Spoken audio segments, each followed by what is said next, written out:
Hello everyone, welcome to the channel. और आज हम अपना शुरू करने जा रहे हैं displacement reaction and double displacement reaction.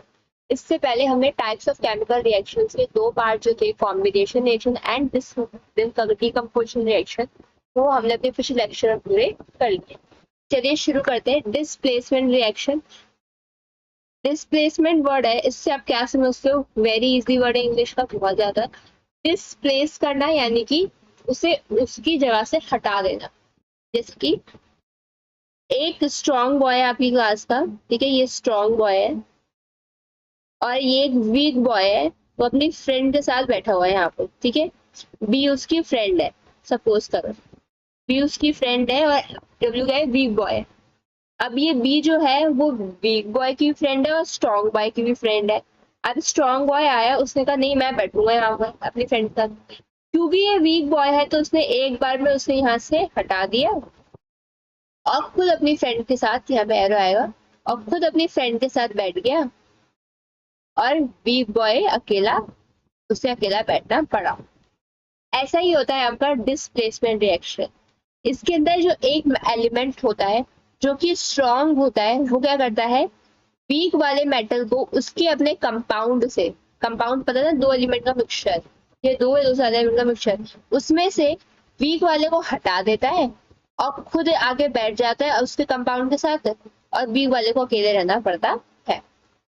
जैसे कि see next slide for better understanding. ये देखो, यहाँ पे क्या लिखा है? ए, ये एनालॉजी है, समझने का तरीका। मैंने आपको स्ट्रॉन्ग और वीक समझाया, आप इससे समझ सकते हैं। ए ये पूरा है, बी ये छोटा सा है, ठीक है, ये दोनों साथ में रहते हैं। सी एक एलिमेंट है अपना, ये पूरा कंपाउंड था, ठीक है, ऐसे साथ में थे। अब आया, क्योंकि सी एक स्ट्रॉन्ग था, उसने ए को क्या किया कि भाई तू हट, ये हट गया, और बी और सी दोनों कहाँ गए? एकदम साथ में आ गए। तो ये क्या है आपका? ये आपका अगेन डिस्प्लेसमेंट रिएक्शन। इसके अंदर स्ट्रॉन्ग एलिमेंट वीक एलिमेंट को उसके कंपाउंड में से क्या कर देता है? रिमूव कर देता है और खुद बैठ जाता है। इसका आप एग्जांपल देखो, हमने एक बीकर लिया, बीकर के अंदर हमने सॉल्यूशन डाला था कॉपर सल्फेट, कॉपर सल्फेट डाला, उसके अंदर फिर हमने आयरन नेल रख दी। आपको पता है कि आयरन नेल कैसे दिखाई देती है? सिल्वर व्हाइट कलर में दिखाई देती है, राइट।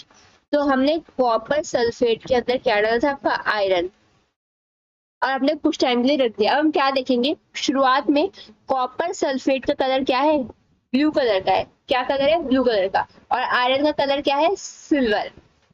जब हमने इसे कुछ टाइम बाद ऐसे छोड़ दिया, अब हम क्या देखेंगे कि ये जो पूरा ब्लू कलर का सॉल्यूशन था, ये किस में बदल चुका है? आपके ग्रीन कलर के सॉल्यूशन में, ग्रीन।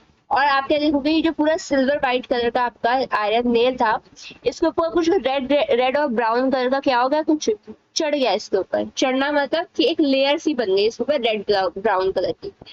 वो किसकी लेयर थी? बेसिकली कॉपर की लेयर।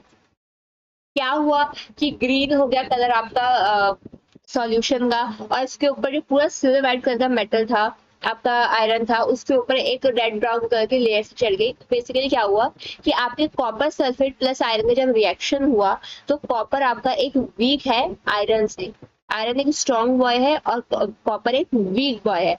तो क्या किया, स्ट्रॉन्ग बॉय ने वीक बॉय को हटा दिया, तो और क्या बना दिया? फेरस सल्फेट बना दिया। इसी कारण इस सॉल्यूशन के अंदर जितना भी कॉपर सल्फेट का कॉपर था, उस सबको हटा के खुद चला गया सल्फेट के पास, और ये बन गया क्या?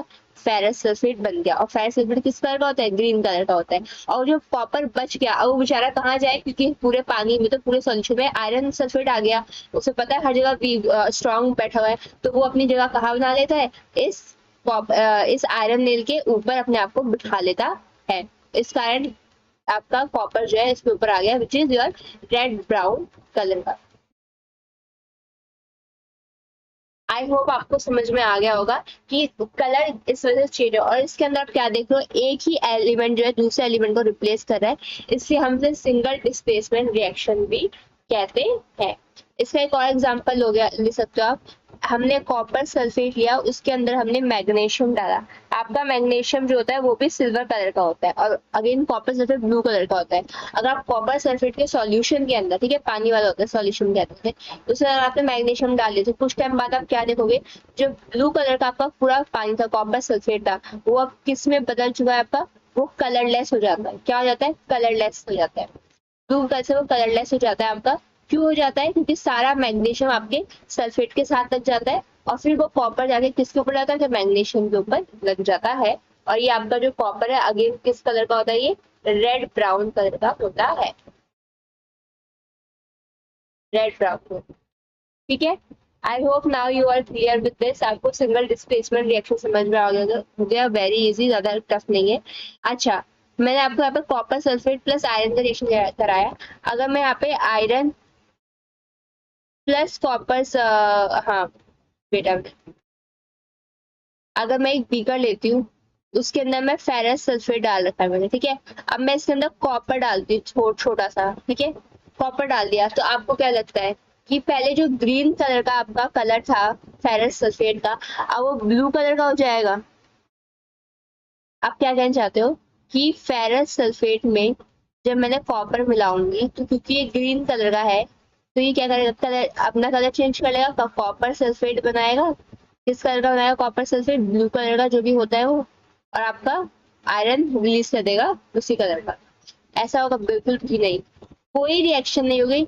कॉपर आपका ऐसे का ऐसा उस फेरस सल्फेट के अंदर पड़ा रहेगा, पड़ा रहेगा, क्योंकि आपका जो कॉपर है वो वीक है आयरन से, तो वो उसको रिप्लेस नहीं कर सकता।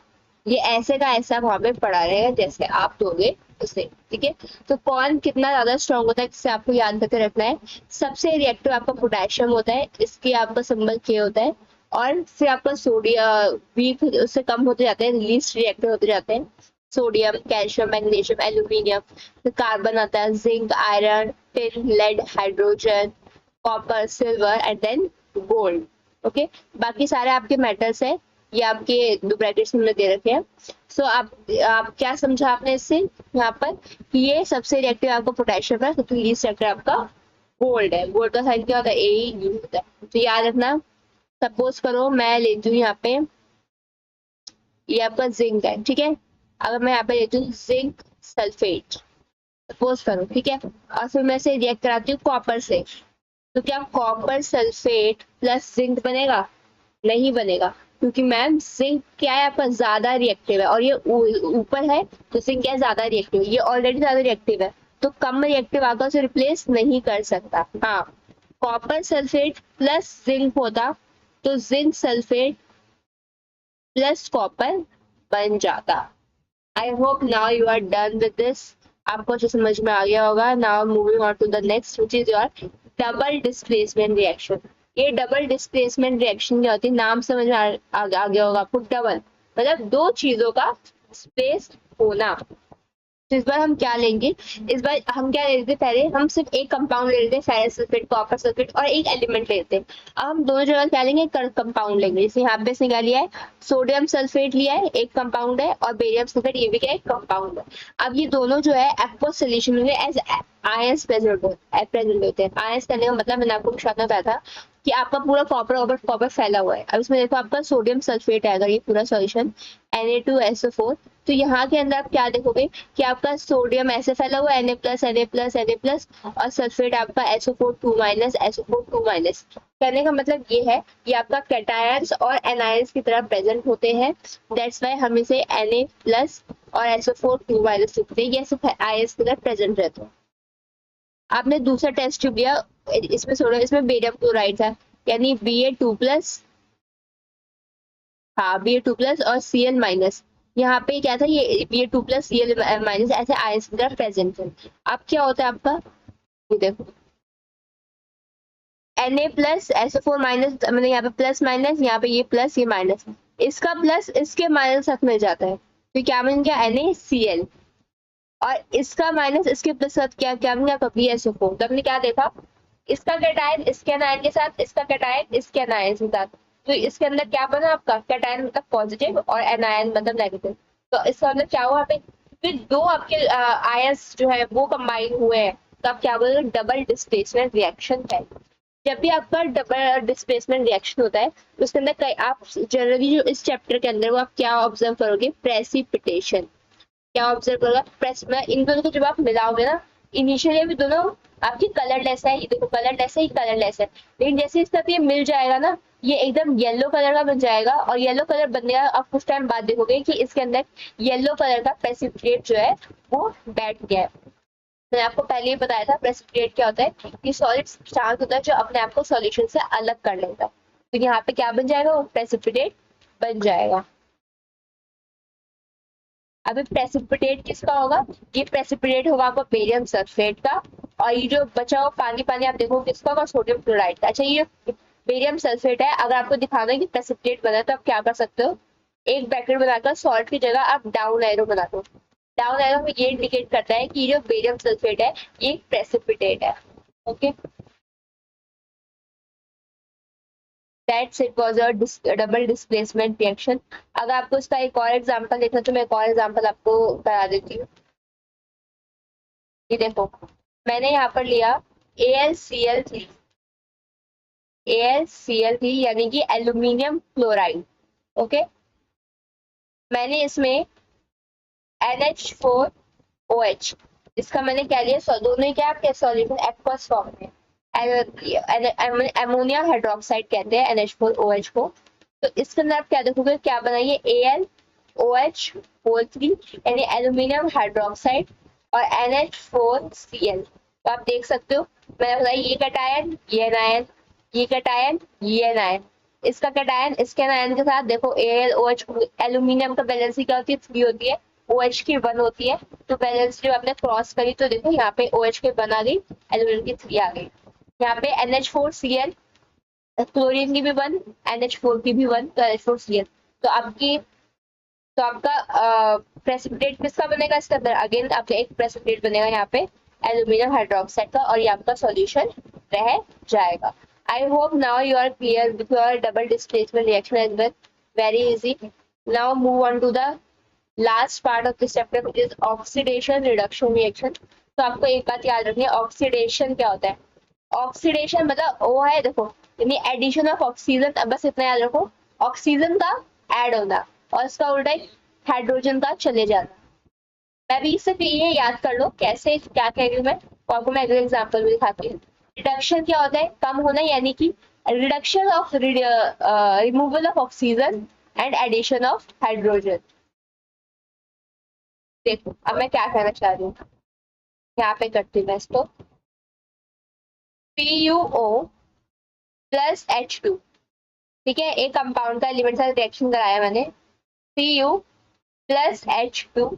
तो आप इसके अंदर क्या देख रहे हो कि इसके अंदर क्या था आपका, ऑक्सीजन था, देखिए प्रोडक्ट बन कराया, तो क्या इसके अंदर ऑक्सीजन है, नहीं है, मतलब कॉपर ऑक्साइड का क्या हुआ है, रिडक्शन हुआ है। रिमूवल ऑफ ऑक्सीजन क्या है, रिडक्शन। तो कॉपर ऑक्साइड क्या हो गया, रिड्यूस्ड हो गया, इसे बोलते हैं हम रिड्यूस होना। और यहाँ पे ऑक्सीजन आपका ऐड हुआ है, और ये ऑक्सीजन ऐड होता है तो इसे हम बोलते हैं ऑक्सीडाइज्ड होगा, ऑक्सीडाइज्ड। ये क्या कहते हैं उसे, ऑक्सीडाइज्ड। यहाँ पे आपका ऑक्सीजन ऐड हुआ है इसलिए हम उसे बोलेंगे ऑक्सीडाइज्ड होगा। आई होप आपको समझ में आ गया होगा अब, ठीक है। अब क्या हो रहा है, एक बात याद रखना, इसके अंदर ऑक्सीडाइजिंग एजेंट और रिड्यूसिंग एजेंट दोनों में अंतर, वो सब्सटेंस जो ऑक्सीजन देते हैं या फिर हाइड्रोजन छोड़ते हैं, गिव्स ऑक्सीजन या फिर रिमूव्स हाइड्रोजन, वो क्या होता है ऑक्सीडाइजिंग एजेंट। और रिड्यूसिंग जो हाइड्रोजन देते हैं या फिर ऑक्सीजन क्या करते लेते हैं। अभी उसके अंदर हमने क्या देखा था, कॉपर ऑक्साइड क्या अपना ऑक्सीजन दे रहा था ना, छोड़ रहा था, ठीक है। तो देखो अभी इसने अपना ऑक्सीजन दिया तब तो हाइड्रोजन के पास हो गया, ये देखो अपना ऑक्सीजन दिया तभी तो वो हाइड्रोजन के पास गया। तो कॉपर ऑक्साइड क्या है इसका, यहाँ पे रिडक्शन हो रहा है, लेकिन ये क्या रिड्यूस ऑक्सीडाइजिंग एजेंट है, क्या ये ऑक्सीडाइजिंग एजेंट है। और आपका हाइड्रोजन जो है वो क्या कर रहा है, आपका ऑक्सीजन ले रहा है, ऑक्सीजन ले रहा है तो वो क्या है, ऑक्सीडाइजिंग एजेंट है। आई होप नाउ आप क्लियर हो गया होगा, नहीं क्लियर दोबारा से रिकैप कर इसको दोबारा से रिवाइंड करके देखिएगा। कोई भी डाउट होगा, feel free to comment in the comment box. Thank you.